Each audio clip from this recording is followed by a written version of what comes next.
Ce matin, nous allons à la rencontre de Samson. Samson. Piètre idée, minable. Certes, de la mission d'un serviteur de l'Éternel. Et pourtant, sens profond d'une réalité. L'absorption graduelle du peuple de Dieu par les Philistins, risquant de compromettre l'œuvre divine, une action séparatiste s'imposait, que le haut fait de Samson pouvait amorcer, et Dieu a dû s'en servir. Serviteur malgré lui. Alors, il arrive le temps de se marier. Mariage de Samson. À Timna, je n'ai pas la carte sous les yeux, à Timna, localité attribuée à Dan, mais occupée par les Philistins. Samson, il fait connaissance d'une Philistine, d'une femme, qu'il veut épouser. Ses parents le lui déconseillent. Un vrai croyant hébreu, un fils d'Israël, comment commet une infidélité en s'unissant avec une fille d'incirconcis, lui disent ses parents. Samson, têtu, passe outre. Ses parents, en pieux jéhovistes, se sont refusés à recevoir cette femme, cette Philistine. Juste après les noces, juste après les noces, la femme lui fut retirée et donnée à un autre. Donc, divorce. Alors, maintenant, il va à Gaza, pays philistin. Il va là-bas. Après une nuit trouble, passée avec une courtisane, une femme comme ça. Samson quitte les lieux d'une manière subite et va rencontrer une certaine Dalila. Il vient d'avoir celle-là, il va trouver une autre dont on nous donne le nom Dalila. Cette femme, Dalila, dont il s'est pris, était une créature vénale, incapable d'un véritable amour. Le sang-froid et le cynisme ironique de la trahison dont nous allons voir tout à l'heure en sont la preuve.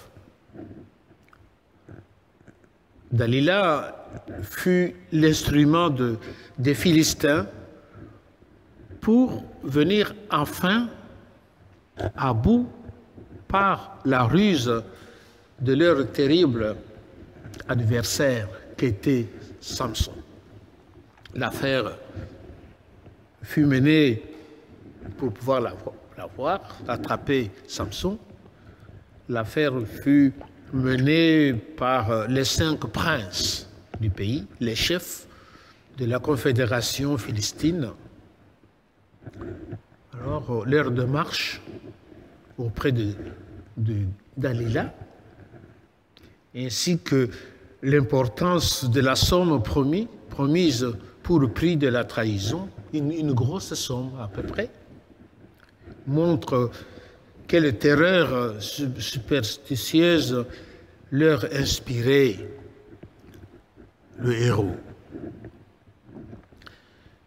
Il se figure que s'il a pu jusqu'à présent leur échapper sans aide aucune, c'est grâce à un secret magique. On attribue à ce personnage de Samson un magicien. Tout ce qu'il est échappe aux Philistins. L'écrivain hébreu attribue à Dieu lui-même la force de l'ancien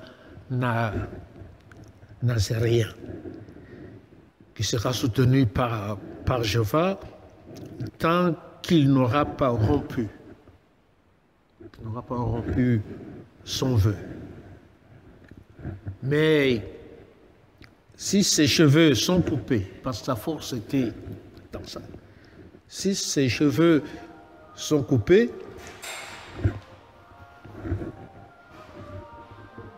alors Dieu l'abandonnera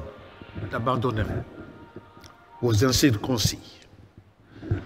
Le Nazaréen perd sa valeur religieuse. Ça nous amène à une scène dramatique. Le farouche guerrier faiblit peu à peu devant l'enjôleuse, sa femme, ou sa concubine, et après quelques résistances, se laisse vaincre par la tenace et cruelle volonté de Dalila, qui aurait serré ses cheveux, les cheveux de Samson, entre les fils de la chaîne, comme le tisserand serrait leur trame avec le battant. Dans son sommeil, Dalila coupe ses précieuses boucles. Et après cela, elle le livre aux Philistins qui auront à cœur de le tuer. Parce que des fois, quand on est avec... C'est difficile de cacher quelque chose à quelqu'un qui est si proche, surtout dans des moments ténébreux, qui étaient Samson avec Dalila. Samson est livré. Capturé, il subit les outrages de ce vainqueur qui lui crève les yeux, le mène à Gaza et lui condamne à mort, le condamne à tourner une meule de moulin, supplice d'esclave. Alors, lors d'une fête religieuse en l'honneur de Dagon, dieu des Philistins, une bonne occasion de divertissement assez grossier, où l'on exposait en spectacle les ennemis vaincus avant de les mettre à mort. La foule en liesse contraint Samson de danser devant elle dans un grand bâtiment. Le captif, Samson, sans espoir, il ne voit plus puisqu'on lui a crevé des yeux. Le captif, sans espoir, saisit cette possibilité de vengeance. Il retrouva sa vigueur dans un dernier sursaut de haine qu'il exalte en prière. Même dans cette situation difficile, il prie. il ne voit pas. Et qu'est-ce qu'il arrive? Il réussit à ébranler les colonnes de l'édifice. Et ce faisant, il entraîne avec lui dans la mort de nombreux spectateurs. Alors, c'est sa liaison avec Dalila et ses conséquences. Ces conséquences jusqu'au suicide meurtrier qui ont fait de l'histoire de Samson un thème célèbre dans l'art et la littérature. L'histoire de Samson est une histoire fascinante. Histoire remplie d'événements et de leçons qui sont de nos jours encore tout à fait applicables. Vous savez quoi? Samson, à mon sens, symbolise la force. La force et le courage. Mais la force fragile. La force fragile. C'est par là que je termine. Mais pour terminer, je vais vous demander de partager ce moment, de me dire, ou pour échanger, à quelle occasion Samson proposa-t-il l'énigme suivante? À quelle occasion? Ce n'est pas difficile parce que c'est écrit dans la Bible. De celui qui mange, c'est l'énigme. De celui qui mange est sorti ce qui se mange. Et du fort est sorti le doux. À quelle occasion a-t-il dit cette énigme? Jour, Samson et ses parents allaient à la fête de mariage. Je ne sais pas comment il a fait. Il a rencontré un lion. Et puis il s'est battu. Il l'a brisé. Ils sont partis au mariage. Et au retour, il fait un écart. Il va voir ce qu'est devenu le lion. Donc, il trouve que le lion mort, de ce lion, est sorti le miel. Alors, c'est-à-dire, qu'est-ce qui est plus doux que le miel? Et qu'est-ce qui est plus fort que le lion?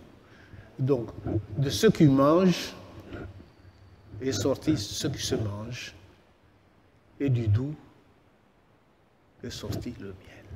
C'est-à-dire, c'est à l'occasion de ce mariage, quand il a fini. Mais le problème, c'est qu'après ce mariage, quand il est revenu,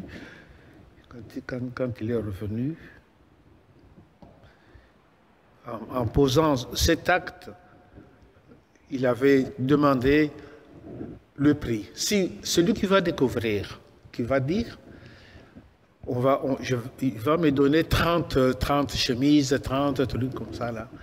Et à ce moment, il va... Quand ils ont découvert l'énigme, il fallait maintenant payer. Et lui, qu'est-ce qu'il a fait pour payer ça? Il n'avait pas 30 vêtements, 30 manteaux à donner. Il est allé tuer 30 personnes. Il est allé 30 personnes. Et leurs dépouilles, leurs vêtements, c'est avec ça qu'il est venu donner comme ce qu'il avait promis. Mais en tout cas, je vous dis un grand merci.